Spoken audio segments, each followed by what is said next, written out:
गुजरात में बीजेपी का अभेद गढ़ क्यों बना हुआ है? इसका उत्तर बीजेपी की साबरमती विधानसभा चुनाव की हार में छिपा हुआ है कि बीजेपी ने हारकर भी कैसे प्रदेश की सत्ता बचा ली। नमस्कार, आप देख रहे हैं हमारा खास कार्यक्रम और आपके साथ मैं हूं ईशा खान। ये बात 1998 से 2001 के बीच की है। बीजेपी शंकर सिंह वाघेला की बगावत से उबरकर गुजरात राज्य की सत्ता पर काबिज हुई थी। 1998 के चुनाव में पार्टी को 117 सीटें हासिल हुई थी। पूर्ण बहुमत की सरकार थी, सब कुछ ठीक चल रहा था। लेकिन तभी साल 2000 में हाईकोर्ट के वकील और साबरमती में बीजेपी के विधायक यतीन ओझा ने केशुभाई से मतभेद के बाद इस्तीफा दे दिया। उपचुनाव की नौबत आ गई। इस बीजेपी को केशुभाई पटेल के काम और वित्त मंत्री वजुभाई वाला के लगातार बिना टैक्स वाले 3 बजट से उम्मीद थी कि पार्टी साबरमती की सीट बचा लेगी, लेकिन यतीन बगावत कर चुके थे। वे हर साल में केशुभाई और तत्कालीन केंद्रीय मंत्री लालकृष्ण आडवाणी को परेशान करना चाहते थे। कहते हैं कि उन्होंने कांग्रेस के दिग्गज पूर्व डिप्टी सीएम नरहरि अमीन से हाथ मिला लिया।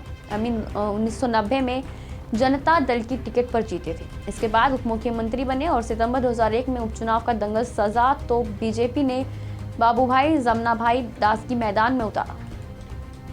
कांग्रेस ने नरहरि अमीन को उतार दिया। साथ ही प्रदेश में साबरमती विधानसभा के साथ साबरकांठा लोकसभा का भी उपचुनाव हो रहा था।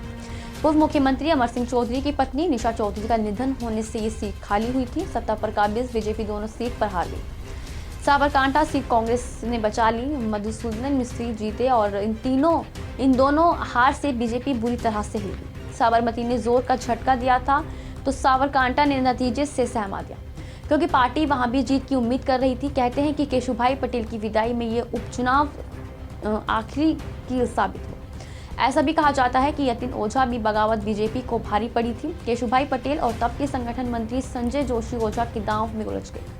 वे बीजेपी के काफी वोट कांग्रेस में ट्रांसफर कराने में सफल रहे। ऐसे में अमीन अच्छे अंतर से जीते।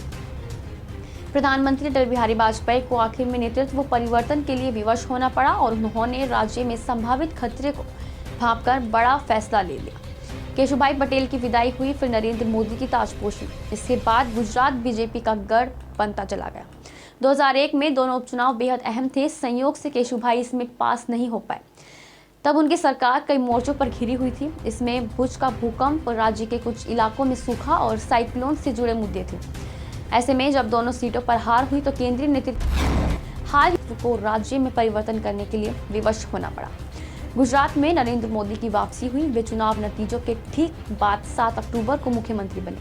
आज देखते हैं तो लगता है कि पार्टी को साबरमती और साबरकांठा में तब जरूर हार मिली थी, लेकिन पार्टी बड़े खतरे को टालने में सफल रही। कह सकते हैं कि ये फैसला गेम चेंबर साबित हुआ। तो आपको हमारी स्टोरी कैसी लगी हमें कमेंट करके जरूर बताएं। साथ ही हमारे चैनल को लाइक, शेयर और सब्सक्राइब जरूर करें।